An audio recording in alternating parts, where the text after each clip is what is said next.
And as soon as I implement those steps through, now I'm off and running and I can start working towards $1 million in the bank. And Welcome to Unstoppable Podcast with Harry Sardinas, inspiring conversations with influential millionaires, investors, thought leaders, entrepreneurs who are making a massive difference with their innovative products and services, and sharing the challenges and wisdom of how they sold their first million.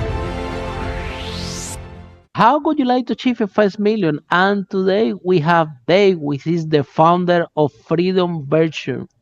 So, Dave, tell us, what are the 5 steps that property investors should be doing out there to make the first million? Yeah, great question, man. Look, it's a universal 5-step process, right? Don't deviate from the plan, don't reinvent it. Learn it and then implement it. That's really the secret. So step one is always defining, what do you want?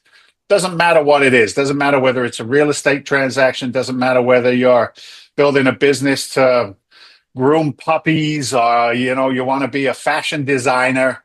The number one drive is always clarity of what you want, right? If you are all about cars, boats, and leather coats and flash and palm trees and bikinis and little drinks with umbrellas, if that's who you are, that's what you want. It's just dough, right? Money. What do you want? Do you want stability for yourself and your family and your legacy and your future? What do you want? Do you want to have a social impact? Do you want to raise the class in which you grew up in? Do you want to, give back to the community? Whatever it is that you want, because if you don't get that first step right, if you don't clarify it for yourself, it's very easy to get distracted. It's very easy to start seeing, the bullseye moving in all these different places. And if you're anything like me with the entrepreneurial spirit, I can get easily distracted. So step number one is always clarity. Step number two, education. And I highly recommend you get educated from experts in the field in which you want to perform. Okay. Again, in any business, educate, don't speculate, right? So if in my world, in the world of real estate, it's always about, what strategy do I want to be proficient in? There's an old English saying, it's the jack of all trades and the master of none, right? And what that basically means is you're only a little bit good at a lot of things when you really need to be exceptional in maybe 2 or 3 things. So in the real estate world, we have a number of different strategies that we use, that we get educated on. The fundamentals of real estate is understanding the numbers. Get educated in the numbers. What is a single family home really worth? What are the rental incomes in your marketplace? What is it that you need to do to actually financially take down these assets? Educate. Now, I'll do a little sidebar to step number 2, the education. There's a lot of education out there. Okay, there's a lot of education out there. And let's be frank, with the growth of AI and the growth of YouTube University, education, right? Education is proficient, but I would suggest strongly that if you are looking to do your first million in a real estate business, you might want a little bit more than YouTube University. If I want to be a heart surgeon, you do not want me working on your heart if I've learned how to do heart surgery from YouTube University. Okay, if I want to be a structural engineer, you're not going to drive over my bridge if I learned how to build bridges on YouTube University. And it infuriates me. It infuriates me because people get a little bit of knowledge and they go, "Oh, I got it. I'm in, baby. Let's go." And then they lose.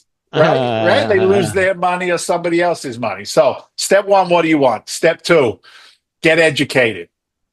Step 3 is about, who are you now surrounding yourself with? I got my education. Maybe I learned it from an expert, somebody who has the skills that I'm looking to fine tune. But who are you hanging around with? And I'll tuck in a little story here. My success depended heavily on the influences that I allowed into my life. I grew up on a council estate in the south of England, in Andover, in Hampshire. There were not a great deal of entrepreneurs growing up on the council estate. Okay, there were not. I don't think you're gonna find any. You know what I'm saying? I come to America. I emigrated in '86. I come to the States, and I get a really great job, man. I was a firefighter and a paramedic. I worked in the community. I worked with firefighters. I loved what I did. But if I look to my left and I look to my right, Harry, it was just a carbon copy of where I was at that moment in time, right? You are the common denominator of the five people that you hang around with the most. Absolutely. Right? And guess what? Not one of those firefighters was earning $1 million a year. Not one of them, right? So you got elevate. If you are the smartest person in a room, you're in the wrong room, is what my mentors told me. So step 3, who are you surrounding yourself with? And that can be achieved pretty quickly through networking, right? From learning the local clubs. Like for us in the States, we have real estate investment clubs. Being a part of that and going in there as a newbie. Be humble, man. Look, I don't know anything. I'm new. I'm Dave. Help, right? What can I do for you? That was one of the weirdest things I had to learn how to say to build network, right? What can I do for you? Hi, my name's Dave. How can I help you? Yeah. How can I help you? What do you need? What do I have that you need? And can we work the law of reciprocity? So step 3, network. Step 4. This is the one that everybody falls off the cliff, right? Implementation. Oh, implementation. Tell me about it. Do it. The people say, I have a great idea. Every time everybody come, I have a great idea. I'm like, oh boy, here it comes the idea. Yeah. Look, man, action speaks louder than words, right? I was in an education arena. I was working up in Toronto. I was up in Canada, and it was a Tony Robbins and Pitbull marketed event, right? There was 16,000 Canadians, and I'm up on stage, talking real estate and blah, blah, blah, blah, blah. And I come off the stage, and this guy comes fighting all the way to the front, right? And he starts telling me why he's the best ever, right? Why he's doing this and why he's doing that. And, this doesn't work and that doesn't work. And I gently allow him to dig a big enough hole for himself that I don't want to hurt the guy. I don't want to embarrass the guy. But at the end of the day, he was a talker. He did a lot of this and he didn't implement. There was no rubber meeting the road. And I said to him, with all due respect, my friend, you're not an entrepreneur. I said, you're an entrepreneur. Because all you're doing is talking, right? Elon Musk builds a plan, implements the plan, does it. Bezos does it, right? These guys that we look at, and these, the Shark Tank, Dragon's Den, these entrepreneurs, they've got the systems behind them, but then they implement it. So then that's step 5.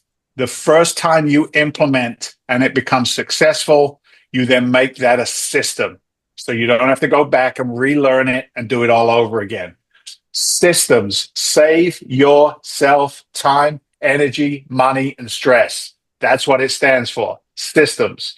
So at step 5, I'm now systematized. It's repetitive. I can begin to delegate some of the tasks within my business, looking at properties, underwriting properties, talking to investors, right? I don't have to be the center of my own business universe. And as soon as I implement those steps through, now I'm off and running, and I can start working towards $1 million in the bank. How you doing? There you go. Those are my 5 steps. Wow, I love them. Follow us for more interviews with world's most influential, audacious entrepreneurs that overcame challenges and adversity, providing you with the blueprint of how they sold their first million so you can grow your business exponentially.